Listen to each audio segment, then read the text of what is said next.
Good morning students. आज BEd द्वितीय वर्ष की कक्षा में हम लोग विद्यालयीन अनुशासन का प्रबंध बोलेंगे या विद्यालयी अनुशासन की बात करेंगे। अनुशासन का अर्थ तो आप पहले से परिपूर्ण है कि क्या होता है। अनुशासन का एक प्राचीन धारणा है।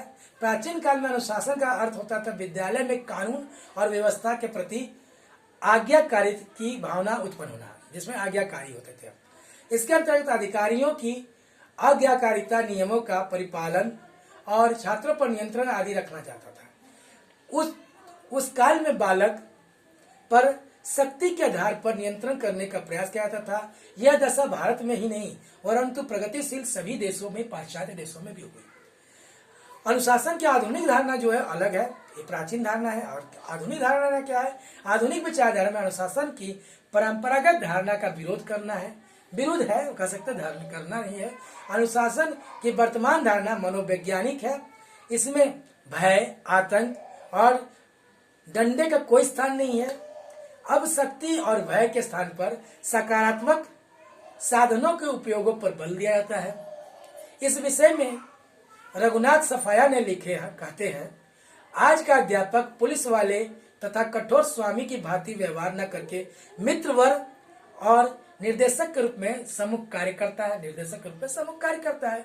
छात्रों के निजी व्यक्तित्व एवं स्वतंत्रता को मान्यता प्राप्त हुई। अब छात्रों पर बाह्य दबाव की अपेक्षा आंतरिक रूप से गुण उन्मेष के लिए बल दिया जाता है।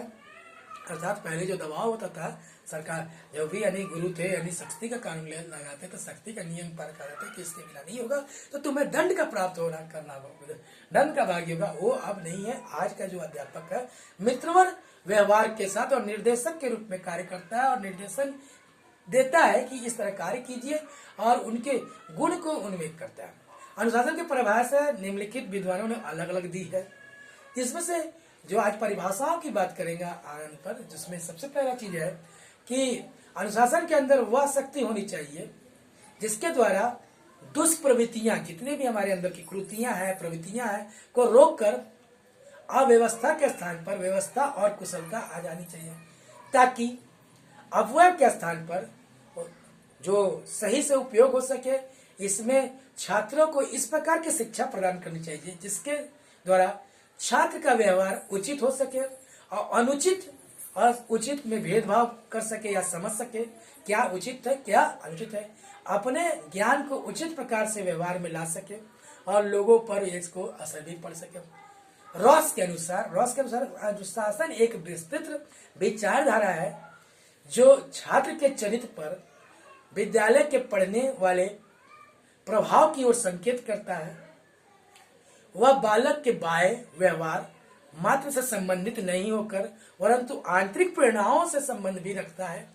निष्कर्ष के रूप में हम कह सकते हैं अनुशासन का आधुनिक अर्थ आत्म अनुशासन कह सकते हैं, आत्मानुशासन कह सकते हैं, आत्म संयम कह सकते हैं, विवेकपूर्ण निर्णय कह सकते हैं, सद्गुणों का ग्रहण कह सकते हैं और इसमें से भी ज्यादा कह सकते हैं कि अगर व्यक्ति अगर अनुशासित है तो अपने उत्तरदायित्व को समझ सकते हैं, अधिकारियों के प्रति उसमें आदर रहेगा, सद्गुणों को बढ़ा सकेगा, नियमों के प्रति स्नेह रहेगा, अपने कर्तव्य को उचित समय पर पूरा करने के लिए वो अनुपालन करेगा, दूसरे के प्रति सहायक बनने की भावना भी इसके अंदर। अनुशासन के अलग अलग रूप भी हो सकते हैं।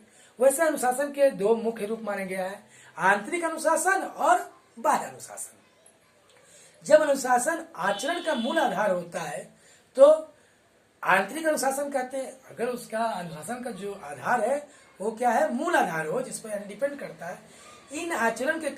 इस आचरण के कारण व्यक्ति की आंतरिक इच्छा शक्ति और उससे आचरण में मिलने वाले से की प्रशंसा होती या कह सकते हैं इसमें आत्म अनुशासन की बात करते हैं, उसी को हम लोग आंतरिक अनुशासन कहते हैं।